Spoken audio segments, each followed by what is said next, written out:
30 menit sampai suhu air di dalam plastik sama dengan suhu kolam. Baru setelah itu, buka perlahan dan biarkan ikan berenang keluar dengan sendirinya. Oke, ikannya sudah nyaman di rumah baru. Sekarang bicara soal makanan. Ikan nila kan rakus, apa kita beri makan sebanyak-banyaknya supaya cepat panen? Jangan, itu pemborosan. Aturannya adalah berikan pakan sekitar 3% dari total berat populasi ikan di kolam. Berikan 2-3 kali sehari, biasanya pagi dan sore saat suhu udara sejuk. Lalu bagaimana kita tahu kalau porsinya sudah pas? Saya takut ikannya masih lapar atau malah kekenyangan. Perhatikan perilaku mereka. Kalau saat dilempar pelet mereka sudah tidak agresif lagi menyambar makanan, itu tandanya mereka sudah kenyang. Segera berhenti memberi makan agar sisa pelet tidak mengendap dan merusak kualitas air.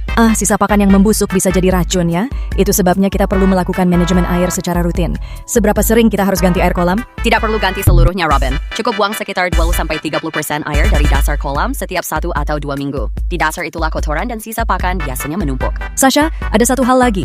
Kadang saya lihat ikan nila di kolam orang lain menggantung di permukaan air sambil membuka mulut lebar-lebar. Itu mereka sedang apa sebenarnya? Itu tanda bahaya. Artinya kadar oksigen di dalam air sangat rendah. Ikan terpaksa naik ke permukaan untuk mencari udara. Kalau dibiarkan, mereka bisa mati lemas dalam waktu singkat. Wah, seram juga. Berarti sirkulasi air atau penggunaan aerator itu sangat membantu untuk menjaga kadar oksigen tetap stabil ya? Betul sekali. Selain itu, menjaga kepadatan tebar juga penting.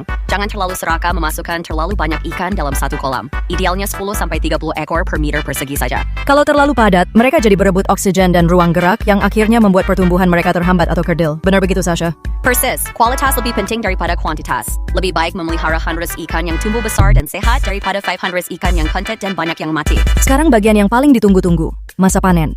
Berapa lama waktu yang kita butuhkan dari sejak tebar benih sampai ikan siap masuk ke penggorengan? Biasanya tuh sekitar 3-4 bulan, Robin. Pada saat itu berat ikan nila seharusnya sudah mencapai 300-500 gram per ekor. Itu ukuran ideal untuk dikonsumsi atau dijual ke pasar. 3 bulan itu waktu yang cukup singkat untuk sebuah investasi. Apakah ada tips khusus saat proses panen agar ikan tetap segar dan tidak stres? Lakukanlah panen pada pagi atau sore hari saat suhu masih rendah. Gunakan jaring yang halus supaya sisik ikan tidak rusak. Ikan yang mulus tanpa cacat tentu punya nilai jual yang lebih tinggi. Luar biasa sekali penjelasannya, Sasha.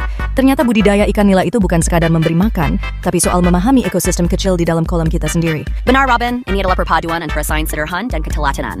Tapi hasilnya sangat memuaskan, baik secara finansial maupun kepuasan batin saat melihat ikan-ikan itu tumbuh besar. Nah, bagi teman-teman pengusaha atau Anda yang baru mau memulai, jangan takut untuk mencoba. Mulailah dari langkah kecil, perhatikan kualitas air, pilih benih yang unggul dan konsisten dalam perawatan. Dan jangan lupa untuk selalu belajar. Setiap kolam punya karakteristik yang berbeda. Jadi pengalaman langsung adalah guru yang terbaik dalam budidaya ikan nila ini. Terima kasih banyak, Sasha, sudah berbagi ilmu yang sangat daging ini. Saya jadi ingin langsung beli terpal dan benih ikan nila sekarang juga. Sama-sama, Robin. Selamat mencoba dan semoga sukses dengan kolam pertamanya nanti. Sampai jumpa di panen perdana. Sebagai penutup, tantangan bagi Anda para pendengar, seberapa siapkah Anda untuk mengubah lahan kosong